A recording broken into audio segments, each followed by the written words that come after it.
각 분야 고수들의 생생한 브랜드 라이프를 들어보는 시간, 조현심의 브랜드 인사이드입니다. 안녕하세요. 저는 브랜드 인사이드 진행자 조현심입니다.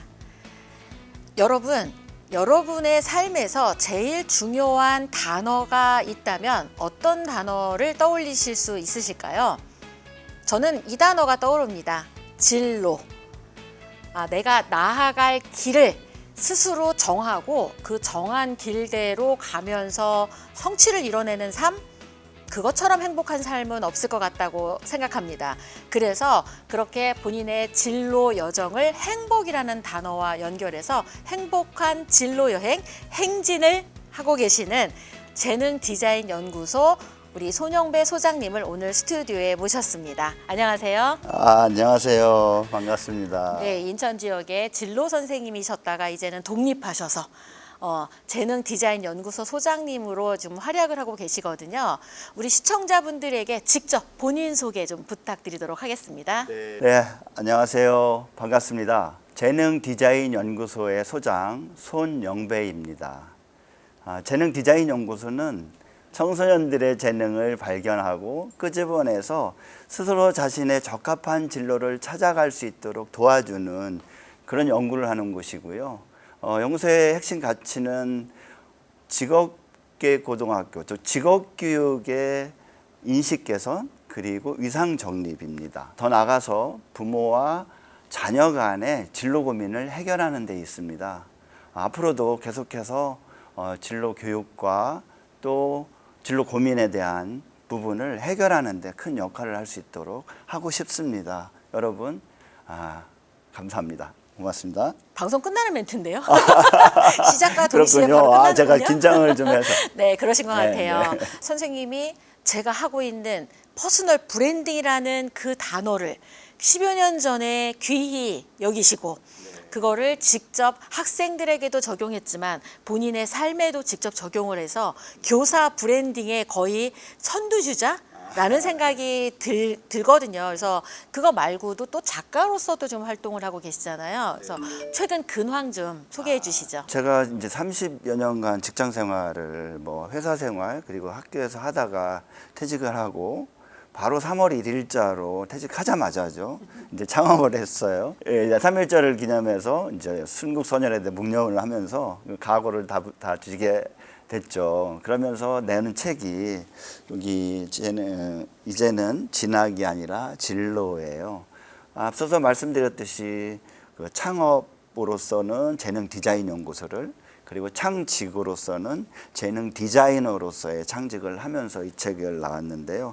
너무 우리 청소년들이 진학에 너무 매몰되어 있던 부분을 안타깝게 생각하고 그래서 진로다라는 정의를 내리고 이렇게 활동을 하고 있고요. 제가 오랫동안 직장 생활을 하는 거에 대해서 조금은 좀 쉼도 필요하겠다라고 생각해서 지난 1년간은 전국을 순회하면서 강연을 했어요. 물론 이제 쉼도 같이 더불어서요. 멀리는 강원도 태백을 필두로 해서 전라도의 무진장, 무주, 진안, 그리고 경상도의 봉화, 의령, 창녕, 더 나아가서는 제주도까지 전국적으로 그런 활동을 하면서 제가 보고 느낀 게 있습니다. 지금 우리 수도권이나 서울에서는 그렇게 피부로 와닿지는 않지만 인구 소멸이라는 거, 그로 인해서 지역 소멸까지 우려하는 지방자치단체, 지자체가 너무 많다라는 거, 그런 부분에 있어서 우리 부모와 학생을 또 자녀를 만나면서 제가 나름 그 역할을 해야 되겠다라는 생각을 했어요. 그렇게 한 이유 중에 하나는 제가 교직 생활에 있으면서는 매여 있어서 수업이라는 거에 매여 있고 활동하는데 좀 이렇게 강의 요청을 해와도 갈 수 없는 게 제한이 되어 있잖아요. 근데 그래서 그런 부분에 대한 미안한 부분도 있었고 또 교통이 좀 어려운 부분, 오지나 교통이 불편한 부분에 대해서 이제 프리랜서로서의 생활을 하다 보니까 그건 너무 좋더라고요. 그래서 마음껏 원하는 데 있으면 제가 찾아가면서 그 활동을 계속 하고 있고요. 최근에는 각 언론사에 칼럼을 기고함으로 해서 칼럼 리스트라는 그 또 뭐라고 하죠? 캐릭터가 하나가 더 늘었고요. 그리고 이제 무소속으로 생활하다 보니까 조금은 허전한 부분도 있어서 어떤 소속감을 갖는 것도 의미가 있다 싶어서 그 국가미래 직업교육 포럼이라는 데서 직업교육 인식개선위원회 간사로서의 역할도 하고 있고요. 출산 양육 육아 양육 교육협회? 교육협회의 직업 큐레이터 위원장으로서도 관심을 가지고 노력하고 있습니다. 아마 학교 선생님이셨던 분이 나오셔서 쉰다고 하는데 절대 쉴 것 같지 않은 굉장히 다양한 페르소나로 지금 활동을 하고 계시잖아요. 아마 이 방송을 보시는 분 중에 학교 선생님들이 계실 것 같아요. 그분이 나도 은퇴하면 저렇게 전국을 다니면서 강연을 좀 하고 싶다 이런 분들도 있을 것 같거든요. 그런 우리 교사들한테는 어떻게 지금 준비를 하면 은퇴 후 내가 원하는 주제나 어떤 걸 가지고 지금 이렇게 연결해서 강의를 할 수 있다. 이런 팁을 좀 주신다면 어떻게 주시고 싶으세요? 우선 선생님들은 사실은 역량이 출중하신 분들이거든요. 뛰어나신 분, 뭐 지식으로 말하면 전문적이나 사명감이나 여러 가지로 봐서 거의 탑클래스신 분인데 최근에는 너무 지쳐 계신 것 같아요. 외부로부터도 그렇고 또 자체적으로도 좀 어려움하고 가시는데 그 부분에 있어서 저는 말씀하신 대로 방법이라고 하면 그 자신이 맡고 있는 교과목이나 또는 학교에서는 다양한 직무를 맡게 됩니다. 제가 진로를 하듯이 또는 취업을 했듯이 등등의 직무 분야에 있어서 자신의 전문 분야를 그거를 직무를 전문화시키는 거죠. 자신의 직무를 했던 경험을 데이터로 남기는 거죠. 쌓는 것이 곧 알고 있는 거와 표현하는 거하고는 하늘과 끝이거든요. 거기에서 강의 의뢰가 오기도 하고요. 그 기록은에서 차츰 쌓아다 보면 이제 그 전문성이 그냥 평범한 전문성이 아니라 독보적인 온리완의 전문성을 드러낼 수가 있어서 혹시 이 책 아세요? 어디서 많이 본 책이네요. 뭐 책이죠. 우리 선생님께 드린 말씀이었으니까 한 번 더 말씀을 드리면 저는 진로 교사가 되면서 고민을 많이 했어요. 과연 아이들한테 어떻게 아이들을 수업을 진행을 해서 진로를 도와줄 수 있을까라는 고민 끝에 만난 책이 바로 이 책이고 저자인 조현심 작가님이셨어요. 그때 저는 뒷머리를 쾅 치는 듯한 그런 유레카를 뇌리를 쳤다고도 과언이 아닐 정도로의 충격을 받았거든요. 그동안 왜 우리가 이런 걸 몰랐을까. 그야말로 너무 스펙 위주의 현실에서 벗어나서 100권의 책을 읽고 100명을 만나고 또 100개의 기록물이 쌓이면서 자신의 전문성을 키워나간다면 얼마든지 세상 밖으로 나갈 수 있다. 큰 도전이 됐던 거죠. 그래서 제가 이건 내가 해야 되겠다. 우선 그렇게 먼저 생각했고 그거를 아이들한테 적용을 해야 되겠는데 너무 과분한 거예요. 과한 거죠. 그래서 이거를 10, 더 작게는 333, 1년에 이렇게 하다 보니까 아이들이 성장하는 모습을 보고 그래서 저는 이 책을 이게 작가님이 사인해 준 책인데 정말 집에서 소중하게 그러게 사인한 거 살짝 봤더니 2017년에 제가 사인을 해드렸네요. 네. 300 프로젝트 이 가치를 정말 저보다 더 잘 활용하셔서 청소년을 위한 300 프로젝트를 제가 손영배 선생님이랑 또 손영배 선생님이 대표 저자로 해서 공저를 해서 아마 학교에서는 이 책을 더 많이 보고 있을 거라는 생각이 들고 이 가치를 응원해 주시는 분 중에 요번에 펄벅 여성상을 받으신 가수 인순이 선생님이 이 300 프로젝트 초창기에 홍보 대사셨고 저희가 이 책의 인세 일부를 우리 선생님이 운영하고 있는 다문화학교 해밀학교에 기부하기로 했는데 드디어 10월 2일 10월 2일 날 그 해밀학교에 가서 우리 둘이는 살짝 특강을 하고 작지만 뭔가 말하고 공표하고 했던 것들이 하나하나 이루어지는 걸 보면 되게 짜릿한 것 같아요. 그래서 브랜딩을 너무 어렵게 생각하지 않으셔도 된다. 우리 선생님이 말씀하신 거에 답이 있는 것 같습니다. 증거를 남기시면 됩니다. 내가 누구라는 걸 증거를 남겨라. 근데 그 증거가 디지털 세상에서 남기면 필요한 사람들이 찾아서 나를 찾아온다. 굉장히 매력적인데 그거를 정말 간단해서 안 할까요? 아닙니다. 읽고 만나고 기록하라 간단해 보이지만 쉬운 일은 아니거든요. 네. 그래서 일단 저질러라, 시작하라 이런 얘기죠. 네, 그래서 오늘은 아마 되게 브랜드를 어떻게 하면 된다 이렇게 그냥 보다 실전을 직접 해서 이루어내신 성과를 가지고 본인의 삶을 제 2의 삶 넘어서 제 3의 삶을 지금 살고 계시잖아요. 기업인으로서의 삶, 그러니까 그죠, 직장, 그 다음에 교사로서의 삶, 그 다음에 지금 다시 스스로 창업을 하셔갖고 사실 무소속 프리랜서라 불안한 삶이거든요. 아무것도 네. 약속받지 않은 그런 삶 속에서 어떻게 본인만의 규칙을 만들고 삶의 어떤 그 이렇게 방식으로 진로를 스스로 만들어가고 계시는지를 들려주시면서 브랜드 인사이트를 들려주실 것 같아서 상당히 기대가 됩니다. 그쵸? 긴장 다 풀리셨죠 이제? 감사합니다. 역시 명 네. MC 덕분에. 저희 브랜드 인사이드의 공식 질문 OT 중에 첫 번째 T, 탤런트, 재능을 찾은 이야기에 대해서 여쭤보도록 하겠습니다. 보통 사다 보면은 내가 이 길을 가야지 이렇게 결정하기보다는 어느 순간 어떤 터닝 포인트에 의해서 지금의 이 자리에 오게 될 경우가 되게 많잖아요. 그래서 우리 선생님이 어떻게 본인의 재능을 찾아서 지금 이게 어떤 이 터닝 포인트를 거쳐 지금의 위치에 오게 되셨는지 그 이야기를 좀 들려주시면 좋겠습니다. 먼저 제가 이제 학교에 이제 직장 생활을 하다가 학교에 왔잖아요. 와 보니까 아이들이 정말 중요하고 소중하다고 생각하는 진로에 대한 생각을 그닥 하지 않고 진학 위주로 생각을 하는 거예요. 그 이면에는 사실 부모님이 계셨어요. 그런 진학을 생각하는 데는. 그리고 또 하나는 친구 따라 결정한다라는 거죠. 마지막으로는 잘 몰라서 그냥 관성에 의해서 선택을 하는 거예요. 그렇게 설문조사의 결과를 보니까 60%가 후회를 하고 있는 그런 진로를 선택하고 있는 거예요. 사실 진학 외에도 창업도 있고 창직도 있고 크리에이터도 있고 이 다양한 진로 출구가 있는데도 말입니다. 그래서 이런 부분을 좀 해결해야 된다라는 생각을 하게 된 거죠. 그래서 저는 그 아이들은 사실 재능이라는 것은 다양하거든요. 우리는 소위 공부머리에 매몰되어 있는데 그 공부머리에 해당되는 언어지능과 논리수학지능 이게 전부인 걸로 우리 세대에서는 또 부모님들은 알고 계시는데 사실은 하워드 가드너 박사의 다중지능 이론에 의하면 그 두 가지를 포함해서 8가지 지능이 있거든요.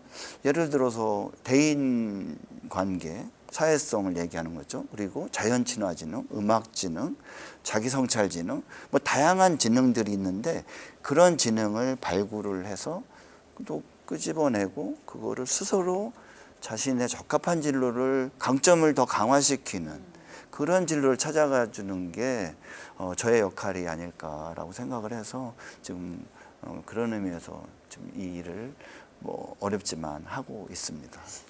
지금 이제 어떻게 아이들에게 행복한 재능을 찾아줄까, 강점을 찾아서 이제 진로를 찾게 하는데 도움을 주셨다라고 하는데 이 저희 방송의 핵심은 손영배, 우리 손영배라는 이 저분이 도대체 어떻게 진로에 관심을 갖게 됐을까? 기업을 다니다가 기업은 무슨 기업을 다녔고 그러다가 왜 갑자기 학교에 들어오셨을까? 이런 게 궁금한 거거든요. 저 얘기가 좀 길어질 수가 있는데 네. 저희 가족사를 얘기해야 될 것 같아요. 우리 가족들은 거의 대부분 교직에 있어요. 근데 저는 장남이었거든요. 이남 이녀에. 근데 동생들 들어보니까 다 교사가 되겠다는 거예요.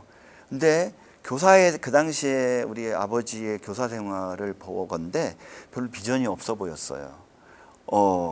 급여도 뭐 적었고 우리 사형제를 가리키는데도 어려움이 있었고 그래서 전 장남으로서 책임감을 가지고 우리 집안을 이렇게 세워야 되겠다. 그래서 과감히 당연히 그 DNA를 타고났음에도 불구하고 저버리고 공대를 가게 된 거죠. 그래서 이제 기업가가 되든 아무튼 돈을 벌어야 되겠다는 생각으로 공대를 갔는데 결국은 학교로 오게 된 거죠. 직장 생활을 하다가 보니 저의 성격 중에 하나가 책임감과 성실성이었어요. 그로 인해서 집중을 하다 보니 가족을 돌보는 거를 좀 소홀히 했던 거죠. 그러다 보니 교육자이신 아버지가 너의 자식들을 보니까 좀 걱정이 된다. 그러니 한번 생각을 해봐라. 이게 저 머리를 딱 쳤던 거죠. 제가 과연 뭐를 위해서 이렇게 열심히 사는가? 대기업에서의 지방대 출신의 대기업 생활은 녹록치 않습니다. 매우 어렵습니다. 제 옷에 맞지 않았음에도 불구하고 그걸 이겨내려는 노력, 뭐 새벽별 보고 출근하고 밤별 보고 퇴근하는 그 와중에서도 치열한 경쟁 또는 업무를 수행하기 위해서 영어 학원을 다녀요. 1년 좀 지나니까 업무가 또 바뀌어서 일본 업무를 하는 거예요. 그러면 또 일본어를 또 배워야 되는 거잖아요. 그 학원 또 다니고 이러다 보니까 새벽별 보고 출근하고 밤별 보고 그렇게 6년 이상을 하다 보니 이제 이런 문제가 생긴 거죠. 그래서 어떤 계기에 의해서 제가 교직으로 오게 되는 거죠. 물 만난 거죠, 한마디로. 교직으로 와서는 이제 제가 전공 분야가 기계였고요. 그래서 그 기계 부분에 있어서 아이들을 지도하다 보니까 산업 현장에 회사에서 있었던 거와 학교에서 있었던 거를 접목하고 싶은 아이디어가 떠올랐고 그런 의욕이 생겼던 거예요. 그래서 사실 현재 학교에 계시는 선생님들은 직장 생활 한 선생님들이 거의 없으시니까 그 사회 밖의 생활을 잘 모르시잖아요. 저는 회사에서의 그 치열했던 경쟁 또는 치열한 생활을 학교에서 접목을 해서 전국 최초로 학교 기업이라는 프로젝트를 만들어서 사업자 등록도 내고 아이들을 또 사장님도 만들고 뭐 이런 활동을 계속 해왔어요. 대학에서도 그거에 관심을 가졌고 심지어는 일본에서도 관심 가져서 일본에도 그 학교 기업을 전파하는 그런 역할도 하고 있고요. 지금도 일본 선생님들하고 교류가 계속해서 이루어지고 있는 거는 그때의 다양한 경험을 접목했다라는 게 융합했다라는 게 그런 과정을 겪어서 저로 하여금 지금의 위치에 오는데도 아주 중요한 역할을 하게 됐습니다. 정말 제가 선생님을 만난 게 2012년? 약간 그 무렵인지 11년인지 그때였었던 맞습니다. 것 같아요. 네. 그러니까 진로 선생님들 모임에 회식 자리에 갔을 때 처음 소개받았을 때가 회장님이셨어요. 진로 선생님들의 그 회장님이셨는데 그때 처음 이제 다른 분 선생님 소개로 갔다가 인사를 하고는 그 선생님하고는 별로 그다지 인연이 이어지질 않았는데 우리 손영배 선생님은 학교 옮겨 다니실 때마다 그 학교와 함께 진로 캠프도 같이 하게 하고 이런 다양한 그 시간을 함께 버티면서 지금 이제 은퇴하시고 이 추후의 삶에도 뭔가 같이 하면 좋지 않을까 이러면서 학생들의 브랜딩에 고생했던 그 이게 노하우를 가지고 이제는 교사 브랜딩, 선생님들의 브랜딩을 만드는 거에 또 책을 쓰실 준비를 하고 계시고 또 그 부분으로 앞으로 이제 활동을 재개하겠다라고 포부를 밝히셨어요. 그러니까 사실 그렇게 계획하고 뭔가 해도 그냥 계획만 하시는 분이 많지 거기서 이렇게 성과를 만들고 끝까지 가시는 분 생각보다 많지 않으시거든요. 그래서 이제 두 번째 질문 많이 궁금합니다. 트레이닝, 고수의 훈련법이거든요. 그래서 우리의 지금 손영배라는 지금의 위치까지 오기까지 다른 사람들하고 달리 내가 나를 훈련시키는 나만의 훈련법이 있다면 어떤지 한 3개 정도 키워드와 함께 소개해 주시면 좋겠습니다. 그래요? 제가 혹시 까먹을지 모르니까 네, 제가 짚어드리겠습니다. 첫 번째는 거꾸로 뒤집어 생각하는 그거 하나 하고요. 두 번째는 독서고요. 세 번째는 평생 학습입니다. 먼저 거꾸로 뒤집어 생각하는 것은 저희 이제 대학교 때 전공하고도 관련이 있기는 해요. 그 기계 설계를 했는데 기계 설계는 그 이후에 메인터넌스 하면서 뒤집어서 거꾸로도 생각해보거든요. 조립만 하는 게 아니라 분해도 하고 이후에 메인터넌스까지 감안해서 설계를 해야 되니까 그런 부분에 생각했던 것 같은데 앞서서도 잠깐 말씀드렸지만 왜 진학을 이렇게 성적으로 해야 될까? 네, 왜 우리 아이들은 성적으로 진학을 자신의 진로를 선택을 할까라는 의문이 생긴 거죠. 사실 진학 외에도 그 진학으로 인해서 너무 아이들의 생활이 불안하잖아요. 불행해요. 사실 그 과도한 경쟁으로 인해서 아이들은 진짜 어려움을 겪고 있는데 계속 글이 몰아가는 거예요. 그래서 저는 거꾸로 생각하는 거죠. 그 사실 고래 싸움의 피바다, 그 치열한 경쟁의 피바다가 아니라 그 반대, 세일링하는 그런 블루오션이 있는데, 레드오션이 아니라 블루오션이 있는데 그런 길을 안내해야 되겠다라는 생각을 해서 그런 부분에 관심을 가졌어요. 그래서 직업교육이라는 걸 생각을 하게 됐고, 그 직업교육으로 인해서 아이들이 다양한 진로를 선택하고 자신의 꼭 공부 아니어도 자신의 길을 얼마든지 찾아갈 수 있다라는 생각으로 아이들을 그렇게 지도했는데 그것도 많이 큰 도움이 됐죠. 최근에 뉴스 혹시 보셨을까요? 우리나라 40세 이하의 청년들의 결혼 비율이 서울은 4명 중에 1명, 즉 25%가 결혼을 하고요. 전국 평균인 3명 중에 1명, 33%에 훨씬 못 미치는 거죠. 그거는 또 뭐 이유가 뭘까요? 저는 앞서서 얘기했던 그 과도한 경쟁이라고 생각을 하거든요. 우리가 어렵사리 고등학교에서 대학을 가면서 고3병이라는 걸 알았고요. 대학 와서는 또 그것을 살아남기 위해서 또는 갈등에 의해서 대2병이라는 것도 한참 이슈화 됐잖아요. 또 경쟁에 의해서 어렵사리 수도권에 직장을 구했는데 거기서 삶 또한 또 만만치 않잖아요. 제가 저 때는 말이에요. 앞서서도 치열한 경쟁을 했다고 말씀드렸지만 그때는 가는 거는 문제가 없었어요. 예, 그 당시만 해도 지방이라도 예, 제가 뭐 우리 대기업 삼성이든 현대든 두산이든 다 합격을 했었으니까요. 그래서 골라간 게 그 당시에 잘 나갔던 현대를 선택한 거죠. 그런데 가서 잘하려고 하니까 너무 힘들었던 거죠. 그런 이제 저의 그 에피소드가 있었는데 다행히 그때 트레이닝 덕분에 지금도 이렇게 활동하는지는 모르겠어요. 하지만 지금 우리 아이들이 현재 우리 청년들은 더더욱 어렵다라는 거죠. 그 치열한 경쟁 때문에 연애도 또 결혼도 결혼에 대한 통계 자료가 나왔잖아요. 그러면 당연히 지금 걱정하고 있는 출산도 당연히 선순환이 안 되는 거죠. 악순환이 되는데 반면 직업교육을 하고 있는 직업계 고등학교 아이들은 조기 입직이 가능하죠. 고등학교 졸업하면 취업을 할 수 있으니까. 그러면 조금만 성실한 친구들은 경제적 자립을 이루게 되고요. 3년이 지나면 그 분야에 또 전문 기술을 갖게 되고 당연히 연애도 할 수 있는 거고요. 그리고 결혼도 생각할 수 있는 거고 경제적 독립이 자립이 됐으니까 더 나아가서는 출산도 이런 선순환이 가능한데 말입니다. 또 하나 생각할 것은 아까 인구 소멸에 대한 말씀드렸지만 생산 가능 인력의 절벽이에요. 이제 앞으로 다가오는 큰 화두가 되거든요. 이 부분에 있어서도 이 조기 입직이라는 것은 해결의 실마리가 될 수 있다고 저는 생각을 해서 그런 부분에서의 역발상, 그래서 직업교육에 대해서 하나의 키워드라고 생각을 합니다. 그러니까 나를 지금 이 자리에 있게 한 건 뒤집어 생각해보는 힘. 그게 이제 현대에 들어가서 이렇게 설비를 하면서 거의 뒤까지, 그러니까 조립만이 아니라 해체하고 설계하는 그 연결하는 이 끝에서부터 생각했던 그 훈련한 힘으로 보니까 내가 모든 삶들을 그렇게 보더라. 모든 문제를. 그래서 진로에 대한 고민 이런 것도 그런 시각으로 보게 됐고 오히려 그 부분들이 인구 소멸, 아까처럼 실제 일을 할 수 있는 생산 인구 소멸의 어떤 해답이 되지 않을까. 그 해답을 찾는 거랑 연결이 됐다라고 말씀을 해주셨습니다. 그래서 두 번째 키워드가 독서였어요. 예, 이제 생각났습니다. 독서는요, 뗄래야 뗄 수가 없죠.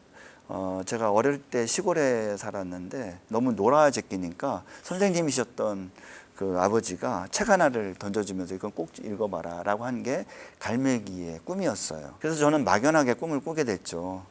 비행사의 꿈을. 높이 날아서 멀리 보고 싶다라는 그 꿈을 꾸게 됐고요. 근데 뭐 워낙 놀아제꼈으니 그냥 그렇게 또 이제 고등학교를 가게 됐고 고등학교에 가서 또 그 책을 만나게 됩니다. 영어 선생님이 영어 원서로 된 그 책을 주면서 이걸 읽어봐라. 근데 소위 평가 숙제로는 냈겠죠. 지금은 수행평가라고 하지만 그걸 읽어보면서 옛날의 꿈을 이제 소환하게 된 거예요. 아, 내 꿈이 없이 지나다가 내 꿈이 그래 비행사였어. 그제서야 이제 그걸 소환해서 알아보니까 갈 수가 없는 거예요. 왜? 당시만 해도 지금은 비행사가 되는 길은 다양하게 있지만 그 당시만 해도 공군사관학교를 가야 된다는 거예요. 아, 무조건 네, 그 뭐 길밖에 거의 없었어요. 뭐 다른 방법이 없었죠. 또 지금은 모든 중고등학교에 진로교사가 있지만 그 당시에는 담임 선생님이 최고잖아요. 그 외에 다른 출구도 없었고. 그래서 여쭤보니까 아, 곤란하다. 안 된다. 너는 지금 성적도 그렇고 준비도 안 했는데 거기 갈 수 있겠느냐. 그래서 좌절했죠. 근데 세상이 4차 산업혁명이 빛의 속도로 변하는 거예요. 그래서 그 꿈을 이룰 수 있는 기회가 온 겁니다. 그 기술이 온 거죠. 높이 날아서 멀리 보겠다라는 꿈을 드론이 대진할 수 있다라는 생각을 가지고 이제 드론 공부를 합니다. 그래서 이제 학교에 있을 때인데 학생과 같이 도전을 해요. 근데 저는 4번 떨어지고 5번 만에 겨우 합격을 합니다. 근데 그 아이는 공부도 잘 못했던 그 아이는 게임을 열심히 했던 그 아이는 단방에 붙어버려요. 이유는 그 드론을 조작하려면 조종기라는 게 있거든요. 그러면 요거 조정을 하려면 공간 지각 능력도 있어야 되고요.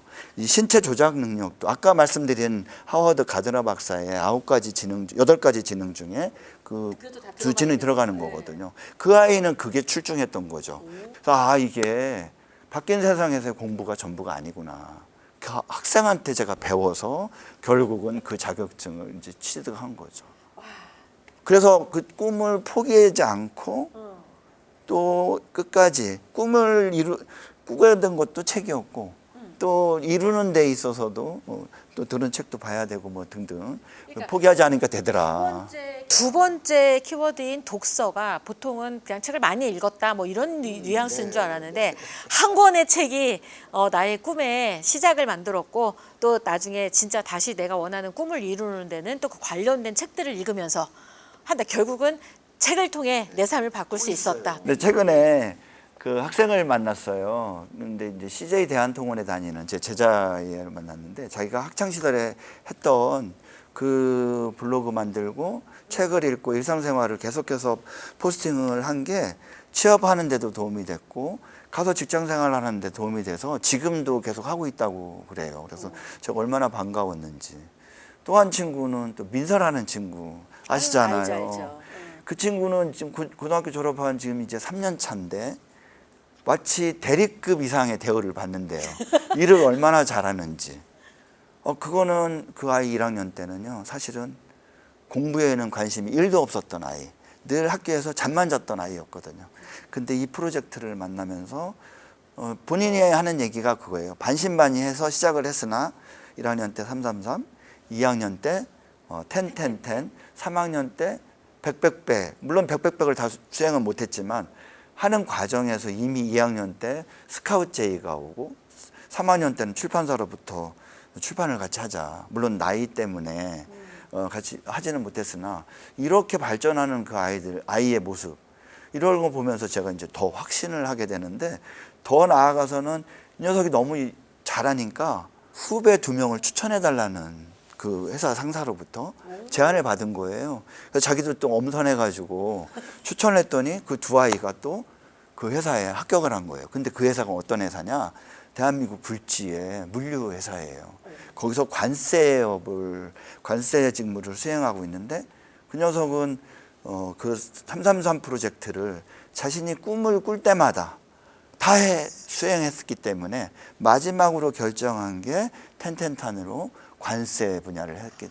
그러니 가서 잘할 수밖에 없는 그러네요. 거죠. 관심 있는 거에 관련된 네네. 책 읽고 만나서 인터뷰하고 글 쓰고 하니까 그 분야의 준 전문가가 된 상태에서 거죠. 인터뷰하니까 네. 진짜 해법이네요. 다시 봐도 그래서 저는 훌륭하네요. 이거 제가 과도할 정도로 제가 이 말씀을 드리는데 교사 브랜딩도 이 말씀을 드리는 이유가 선생님들도 이 프로젝트를 한다면 학생들이 하는 것이 더불어서 선생님의 본을 보이시고 선생님의 브랜드 가치가 올라가고 그 선생님의 브랜드 가치는 곧 학교의 브랜드 가치까지 올릴 수 있잖아요. 뭐 디지털에 계속 노출이 되고 홍보가 되니까 교육 활동이라는 게 잘 안 알려지니까 지금 이런 어려운 문제가 자꾸 생기는 것 같아요. 그렇게 열심히 하는 선생님들은 하는지 안 하는지 잘 모르잖아요. 부모님들은. 그러니까 오해가 여지가 있는 거죠. 그래서 저는 이거를 선생님들이 하신다면 오히려 선생님 발전은 물론이거니와 학교의 홍보에도, 특히 직업교고등학교는 미달 내지는 신입생 모집에 어려움이 많거든요. 그리고 또 지금 들고 있는 책이 굉장히 또 엄청난 이 성과를 만든 책이죠. 그렇죠. 자랑 같아서 좀 그렇긴 해도 지금 방송이니까 해야 될 것 같아요. 사실 5년 걸렸어요. 책을 만드는데. 아다시피 저는 엔지니어거든요. 엔지니어가 책을 쓴다는 것은 사실 그 고통 그 자체였습니다. 자료를 모으고 준비하는데 5년 걸릴 때 여러 번 포기하려고 그랬거든요. 근데 저 눈에 밟히는 게 우리 제자들이었어요. 현장에서 정말 어렵게 직장 생활을 하고 있는데 그들을 위해서 제가 어떤 역할을 해야 될까, 그 생각 때문에 사실 쓰기 시작한 건데 중도에 포기한다는 건 말이 안 되잖아요. 그래서 출판한 책이 처음에 읽혀졌을까요? 안 읽혀졌을까요? 뭐 사실 대학까지 말라는 얘기는 하나도 없거든요. 오히려 대학에 대한 메시지도 남기고 그랬는데 너무 제목이 너무 강했던 것 같아요. 뭐 하지만 이후에 스카이캐슬이라는 드라마를 통해서 이 책이 역주행을 시작합니다. 거의 절판의 위기에 몰렸던 책인데 이제 역주행을 시작을 해서 아이들한테 제가 면이 생긴 거죠. 그 아이들한테 힘을 줄 수 있다는 그 보람과 또 스토리로 인해서 그게 저한테는 참 흐뭇한 그런 책이었던 것 같은데요. 그게 지금으로 생각해도 저는 제 표정 보이시죠? 네, 막. 제자들의 사례가 다 녹여져 있으니까요. 맞아요. 그리고 또 지금 재밌는 게 어쨌든 선생님이 책을 통해 꿈을 찾으셨던 비행, 그걸로 드론이라는 걸 했잖아요. 그래서 그 드론을 이제 가르칠 수 있는 그 자격까지 갖고 계시는 거죠? 네, 지금은 드론 자격, 그러니까 교관까지 땄고요. 네. 교관 자격증을 땄고 이후에 최고 자격증이 드론 평가사예요. 자격증을 잠깐 보여드릴까요? 네? 파일럿, 예, 진짜 파일럿하고, 파일럿이다. 예, 오. 진짜 비행사죠. 요거 비행사. 때문에 우리 선생님이 내년도 1월에 스리랑카에 가셔서 교육봉사로 이 드론을 가르친다는 이 속보를 접했습니다. 소식 좀 맞습니다. 전해주시죠. 저희가 아기봉이라는 그 NGO 활동을 하는데요. 아름다운 기부 봉사단으로 아프리카의 학교에 우물 파주는 그런 봉사의 단의 일원이고요. 물론 지금 우리 조현심 작가님, 대표님도 같이 이제 활동을 하고 계시고요. 또 스리랑카에 교실을 져주는 그런 활동도 했는데, 스리랑카에 교실만 져주고 하드웨어가 뿐만 아니라 소프트웨어적으로도 아이들의 교육 활동에 좀 도움을 주는 게 좋겠다라는 아이디어가 있어서 그 아이들 방과후 활동이나 교육 활동에 드론으로 한국어를 이렇게 비행해서, 조작으로 비행해서 글자를 자기 이름이나 학교 이름이나 또는 뭐 어떤 글을 자석으로 붙여서 날라서 가져가서 다시 또 글자를 만드는 이런 프로젝트를 한번 기획을 하고 있습니다. 지금 계획은 1월 말부터 2월 초까지 한 열흘간에 걸쳐서 봉사활동을 할 계획인데요. 관심 있으신 분들은 같이 동참하시는 것도, 다양한 방법으로 동참하시는 것도 좋을 것 같습니다. 네, 조만간 공개적으로 제가 포스터를 공개할 테니 다양한 방식으로 함께해 주셨으면 좋을 것 같고요. 저도 이번에는 스리랑카에 교육봉사를 함께 가서 선생님이 드론하실 때 옆에서 보조로 함께 하고 그 현장 소식 많이 준비해서 와서 여러분에게 또 전달드리는 그런 시간을 좀 가져보도록 하겠습니다. 마지막으로 하려고 했던 그 3가지 키워드 네네. 중에 평생학습 말씀드렸잖아요. 그게 이제 드론인 거죠. 그게 드론이었어요? 네, 평생학습으로 일환으로 사실 대학교 졸업하고서 13년 만에 야간 대학원을 졸업을 했고요. 또 IT 시대가 올 거라고 예견을 하고 또 이후 14년 만에 박사학위를 IT 융합 이렇게 취득을 해요. 근데 이후에 계속해서 평생학습의 차원에서 시대가 이제 평생학습 시대고, 그래서 이제 드론을 선택을 했고, 드론을 선택한 이유 중에 하나는 또 작가는 책을 쓰기 위해서는 책을 많이 읽어야 되는데 그러기에는 신체적 조건이 자꾸 나빠지더라 이거죠. 눈이 안 좋아지고. 그래서 그렇다면 다른 대안 뭔가 있을까? 몸을 쓰는 거 참 어려운 일이고 하니 기술로 뭐 좀 더 좋은 역할을 하면 더 좋지 않을까 해서 이제 드론을 계속해서 지금 공부하고 있고요. 최근에는 5차 산업혁명 기술에 대해서도 관심을 가지고 이렇게 준비하고 있습니다. 지금의 손용배를 이 자리에 있게 한 세 가지 키워드. 첫 번째가 뒤집어 생각해보기. 네. 그렇죠. 네. 그리고 두 번째가 독서. 독서를 통해 꿈을 찾기도 했고 또 꿈을 실현하는 거에 해법도 책을 통해 만들으셨다고 얘기를 해주셨고요. 그 과정에서 300 프로젝트의 가치를 정확하게 알고 자신이 좋아하는 꿈을 찾은 이후에는 관련된 책 100권을 읽고 데이터를 남기는 거, 후기를 남기는 게 되게 중요합니다. 그리고 관련된 분야 사람을 100명 정도 만나서 인터뷰하고 100개의 칼럼, 글쓰기를 이 본인의 디지털로 데이터를 남겨서 온라인 포트폴리오를 만들면 본인이 원하는 삶을 사는데 정말 도움이 된다라는 걸 직접 몸소 보여주셨습니다. 그리고 세 번째 키워드가 평생학습. 평생학습의 키워드로 선택한 것은 드론.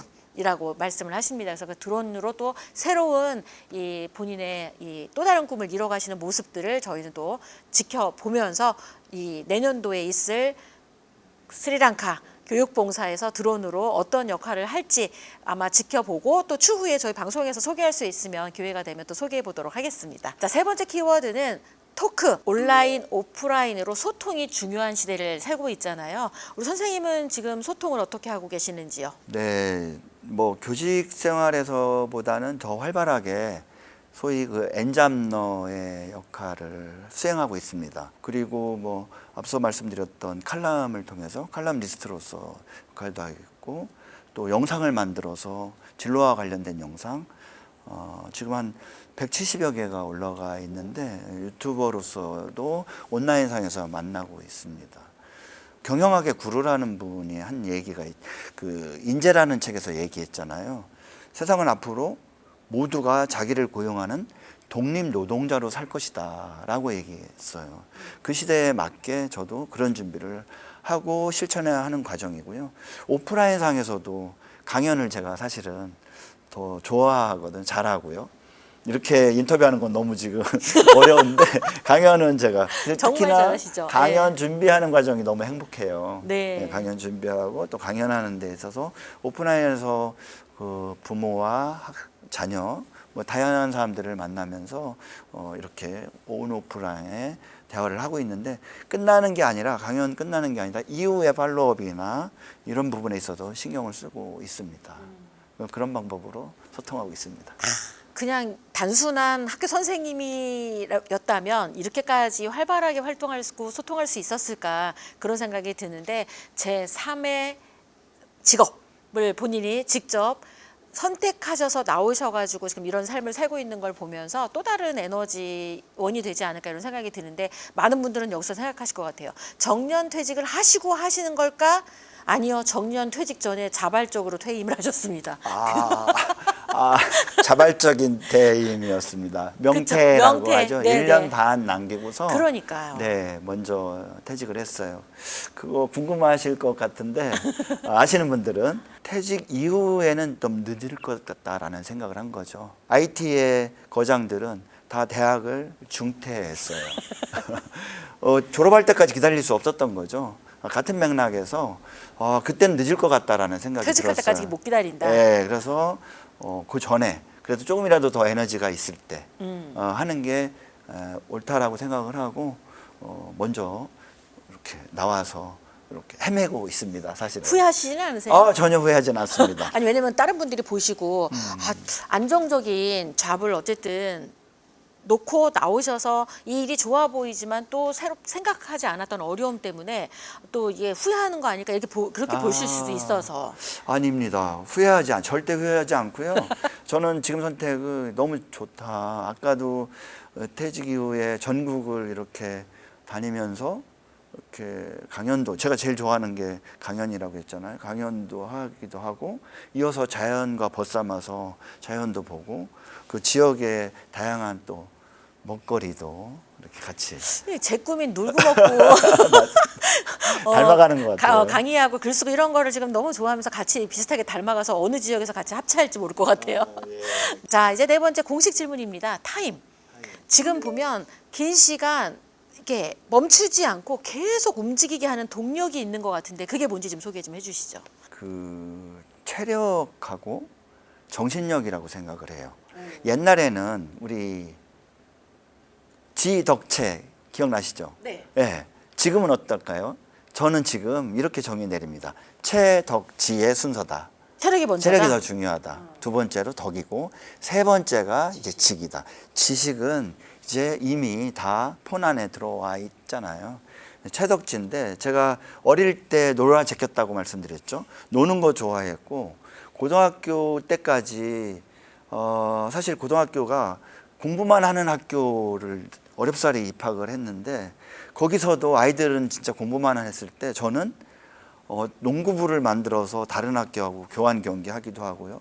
테니스 하기도 하고 이러면서 학창 시절을 보냈어요. 체력을 다지었던 거죠. 대학에 들어가서는 테니스 동아리에서도 뭐 회장도 하고 다양한 활동을 하고 직장 생활에서도 거의 주말마다 그 어려운 과정에서도 테니스를 해서 체력을 다진 게 제가 지금껏 이렇게 활동을 할 수 있었던 힘이 되지 않았을까. 요즘도 스포츠에 심취한 게 하나 있으시죠? 어떤 건지 소개해 주시죠. 요즘 유행하는 게 러닝이잖아요. 네. 젊은 친구들이 러닝을 한다는데 저는 어떨까 해봤어요. 근데 5km 사실은 어제도 달렸거든요. 5km, 10km를 매 일주일에 한 번 정도는 달려요. 근데 그게 자신과의 싸움이고요. 그 어느 정도 고비를 넘기니까 기쁘더라고요. 그렇게 힘듦에도 불구하고 어느 날 또 옷을 또 입고 있는 걸 보면 이게 뭔가 있다. 자신과의 싸움에서 이겼다는 성취감도 있고요. 그 어려움을 극복했다라는 또 성취감, 희열 같은 것도 있고 그래서 저는 이거 체력 다지는데도 굉장히 큰 도움이 되고 제가 정말 좋아하고 잘하는 테니스에서도 이 기본적인 체력이 또 받쳐주니까 좀 더 좋은 것 같아요. 또 아실까요? 저의 가훈이 있는데요. 저희 집 가훈은 하면 된다예요. 너무 진부하시죠? 네, 웃을 줄 알았어요. 근데 하나 더 붙여요. 끝까지를 더 붙여서 저희 이제 가훈으로 저 또한 그리고 아이들도 이제 그런 생활을 하고 있는데 그러다 보니까 뭘 해도 포기하지 않고 끝까지 하는 그 성실성 그리고 포기하지 않는 인내력, 체력으로 인해서 제가 지금까지 이렇게 가는 힘의 원천이라고 하면 원천이 되지 않을까? 그 정신력이 없으면 그걸 이겨낼 수가 없거든요. 달리는 것도 그렇고. 그러니까 체력과 정신력 두 개를 붙잡고 네. 끝까지 하면 된다 이런 마인드와 철학으로 지금 하고 계시기 때문에 멈추는 게 뭐야?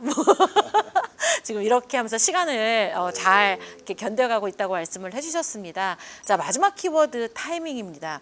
살다 보면 인생의 최고의 때가 사람마다 최소 3번은 온다고 하더라고요. 그러면 우리 선생님이 생각했을 때 내 인생 최고의 때는 이때였다. 아마 회고하면서 생각나시는 때가 있으실 것 같아요. 그것도 소개해 주시고 아직 안 왔다. 난 이럴 때가 나의 최고의 때일 것 같다.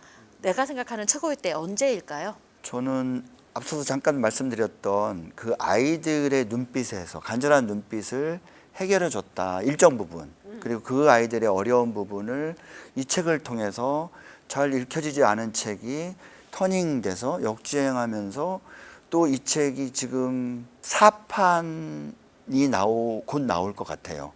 그러니까 지금 3판에서 총 20세가 나오는 책인데 그거는 뭘 얘기하면 독자들의 인식이 떠나서 더 나아가서는 국민의 인식이 이제는 대학이 아니라는 거에 대해서 일정 부분 공감한다라는 생각이 들어서 저는 이 부분이 너무 보람된 거죠. 감사한 일이고. 그래서 우리나라에서 제일 높은 빌딩이 롯데타워예요. 555m. 지금 이게 근 500m 가까이 이 책만으로도 쌓았을 때 이렇게 뉘어서 쌓았을 때 읽혀진 책이라면 좀 그 있으면 정도 롯데타워를 넘어설 것 목표는 같으네요. 한번 꿈꿔볼 필요 있지 않을까요? 그래서 사판이 나오게 되면 그 목표를 달성하면 더 이상은 그 책을 가지고 더 우려먹으면 안 되겠다. 근데 우려먹는다는 건 너무 소거고요. 사실 시대가 바뀌면서 판이 바뀌면서 거의 40% 가까이 책을 뒤집었어요. 이렇게 그 시대에 맞게 이 대학이 아니라는 거에 대해서 데이터를 또 바꿔가는 때문에 독자들이 나 저 책 읽었는데 하면서도 또 읽게 되시는 거죠. 그런 부분이 저희 최고의 스토리 중에 하나가 아닐까 싶어요. 첫 번째는 제자들의 눈빛이 바뀌었을 때, 네. 두 번째는 이 책이 이제 사람들에게 선택받아서 이렇게 정말 롯데타워를 네, 넘어설 그 정도까지 네. 지금 올라갈 때가 두 번째 타이밍이라면 마지막 나의 타이밍은 아직 안 온 것 같거든요. 어떤 모습일 때가 나의 최고의 때일까요? 그 부분은 우리 아이들이 또는 부모님들이 진로에 대해서 너무 고민을 많이 하시잖아요. 뭐 심지어는 7세 고시가 5세 고시, 뭐 4세 고시까지 나올 이런 상황이라면 이거는 그야말로 비극이거든요. 불행의 그 자체고. 이런 부분을 해결해야 되는데 그 해결하는 데 있어서 그 조그만 역할을 하고 싶은 거예요. 조기 교육이 아이들이 조기 교육원에서 고통받게 하는 게 아니라 조기 진로 교육으로, 진짜 공부는 진로 교육이라고 생각하는데 조기 진로 교육을 통해서 누가 받아야 되느냐? 부모님이 받아야 되는 거죠. 아이들을 대신해서 부모가 조기 진로 교육을 받아서 아이들을 지도할 수 있도록, 차라리 또는, 부모님이 해주게. 아이와 같이 진로를 갖다가 찾아갈 수 있도록 도와주는 든든한 지원자, 조력자 역할을 하는데 그게 중요하다는 거죠. 그런 부분에 있어서 저는 부모의 조기 진로 교육이 필요하다 라고 주장하고 싶고요. 그 부분에 중요한 역할을 하고 싶습니다. 그게 됐을 때가 내가 내 인생 또 저는 새로운 세 번째 날이. 꿈이자 최고의 때다. 내가 될 것 같습니다.